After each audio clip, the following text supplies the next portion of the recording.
ভারতীয় ক্রিকেটে যেন এখন সোনালি সময় চলছে। একটা নয়, দুটো নয়, মাত্র ১ বছরের মধ্যে বিভিন্ন স্তরে ৫টি আইসিসি ট্রফি জিতেছে ভারত। এই দারুণ সাফল্যকে সম্মান জানাতে ভারতীয় ক্রিকেট বোর্ড নিল একটি বড় সিদ্ধান্ত। আগামী ১৫ই মার্চ নয়াদিল্লিতে একসঙ্গে সম্বর্ধনা দেওয়া হবে এই ৫টি বিশ্বজয়ী ভারতীয় দলকে।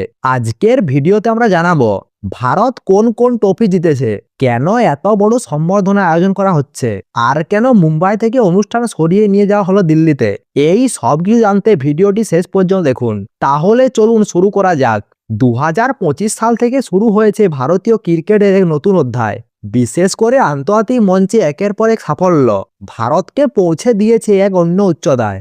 এই সাফল্য শুরু হয়েছিল আইসিসি চ্যাম্পিয়ন ট্রফি জয়ের মাধ্যমে। সেই ট্রফি জয়ের পর থেকে যেন ভারতের বিজয়যাত্রা থামেনি। এরপর একে একে বিভিন্ন স্তরে বিস্ময় করেছে ভারতীয় দল। সিনিয়র দল থেকে শুরু করে জুনিয়র দল সবাই তুলে ধরেছে ভারতের পতাকা। গত বছর মহিলা ক্রিকেটও এসেছে বড় সাফল্য। ভারতীয় মহিলা ক্রিকেট দল জিতেছে ICC women cricket world cup. এই দলের নেতৃত্বে ভারতের অধিনায়ক ছিলেন হারমানপ্রীত। তার নেতৃত্বে দল দুর্দান্ত পারফরমেন্স করে বিশ্বকাপ জিতে ইতিহাস গড়েছে।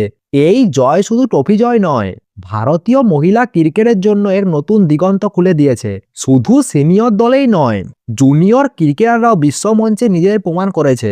গত ১ বছরের মাধ্যমে ভারত জিতেছে ICC under nineteen cricket world cup, ICC women under nineteen টি-20 ওয়ার্ল্ড কাপ। অর্থাৎ ভবিষ্যতে ভারতীয় ক্রিকেটের ভিতর অত্যন্ত শক্তিশালী। বোর্ড সূত্রে খবর, আগামী ৫ই মার্চ অনুষ্ঠিত হবে বিসিসিআই বার্ষিক পুরস্কার অনুষ্ঠান।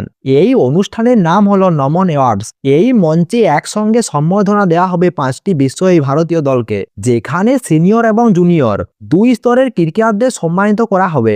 বিসিসিআই সচিব দেবজিৎ সহকিয়া জানিয়েছেন, এবারে অনুষ্ঠানে বিশেষ গুরুত্ব দেওয়া হচ্ছে তরুণ ক্রিকেটারদেরও। তবে অনেকে ভাবছেন, বিশ্বকাপ জয়ের পরে যে সাধারণত ভিক্টোরি প্যারেড হয় সেটা কেন দেখা যায়নি?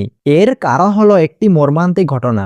বেঙ্গালুরুতে আরসিবির বিজয় উৎসবকে ঘিরে ঘটে গিয়েছিল এক দুঃখজনক মর্মান্তিক ঘটনা। সেই ঘটনার পর থেকে বিসিসিআই সিদ্ধান্ত নিয়েছে এখন থেকে বড় কোনো ট্রফি জয়ের পর ভিক্টোরি প্যারেড হবে না।